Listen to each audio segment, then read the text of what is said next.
What if I told you that every dollar in your wallet is a lie? Not a conspiracy theory, not an exaggeration, documented historical fact. The money you work for, save, and stress about was never supposed to be money at all. It was a receipt, claim ticket, temporary IOU.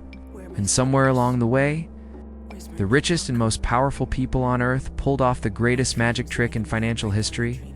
They made the receipt become the money itself. And in doing so, they quietly stole 97% of your purchasing power. Today, I'm going to show you exactly how they did it, why it still works, and what it means for your financial future. This is Finance Untold. Let's expose the truth they don't want you to know. Let's go back, way back. Imagine you're living in the 1800s.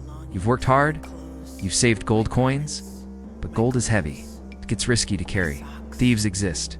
So you do something smart. You take your gold to a bank. The bank locks it in a vault. They give you a piece of paper. That paper says, the bearer of this note may redeem it for X amount of gold. That's it. That's all a dollar was. Claim ticket. The paper itself, worthless. Just ink and cotton. Gold sitting in the vault that had value. The paper just made life easier. You could trade it, spend it, carry it without lugging around heavy metal. But here's the critical part. You could always go back and get your gold. That paper was a promise. Promises meant something. This wasn't just one bank. This was the entire global financial system. The British pound was backed by gold. The French franc, the German mark, the US dollar. Every major currency in the world operated this way. It worked for centuries, till governments realized something dangerous. Here's the thing about human nature. If you give someone power, they'll find a way to abuse it. Banks and governments started noticing a pattern. Most people never came back for their gold. They just kept trading the paper. Because it was easier. Because everyone trusted it. And that's when the temptation crept in. If people aren't asking for their gold, why do we need to keep all of it in the vault? So they did something sneaky. They started printing more notes than they had gold. At first, just a little, 10% more. Then 20%, then 50%. This is called fractional reserve banking.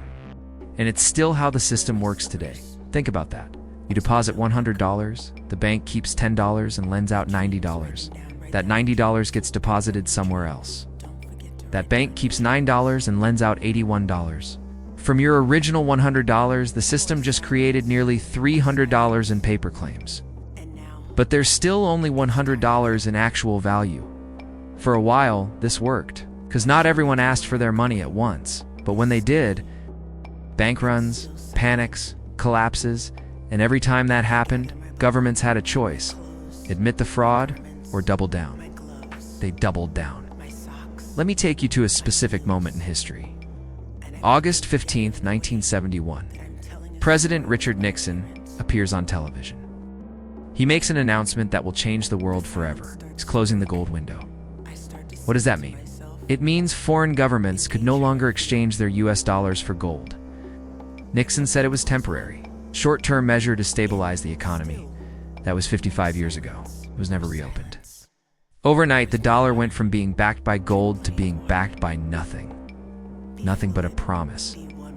Nothing but trust. It's nothing but the full faith and credit of the US government. And here's the kicker. Every other major country followed suit. The British pound, the Japanese yen, the euro. Global money became entirely trust-based. No gold, no silver. No physical asset backing it at all. Just paper, and a promise that nobody has to keep. So what happened next? Inflation. Massive, relentless, unstoppable inflation. Since 1971, the US dollar has lost over 97% of its purchasing power. Remember 1971? A new car was $3,000. Today it's 45. A house, 25,000. Now, 400,000. Your salary went up, but your purchasing power plummeted. Why? In 1971, the US dollar was unlinked from gold. Governments realized they could just print money, and they did. During the pandemic, 40% of all US dollars ever created were printed in just 2 years. This isn't just policy, it's theft by inflation. So why do we still accept paper money backed by nothing? One word: trust. You trust your paycheck will have value. You trust the system because everyone else does. But trust is fragile. When it breaks, currencies collapse. History is full of failed currencies, every single one. The real question is, when will ours? And will you be ready? It's time to understand the real game. Subscribe to learn what they don't teach you in school. Money is not what the government says it is. Money is what you decide has value. For thousands of years, that was gold, then silver, then other hard assets. Today, it's paper backed by promises. But a growing number of people are waking up. They're buying gold again. They're buying Bitcoin. They're investing in assets that can't be printed into oblivion. Because they understand the game. Receipt became the money, and the money became worthless. But you don't have to play by their rules. If this video opened your eyes, do me 2 favors. 1, subscribe to Finance Untold. We dig into the financial truths they don't want you to know. The systems behind the systems. The real game. 2, share this video. Most people have no idea how money actually works. Show them. Wake them up. The greatest trick the financial system ever pulled was convincing you that paper is wealth, but now you know better. This is Finance Untold. Stay sharp.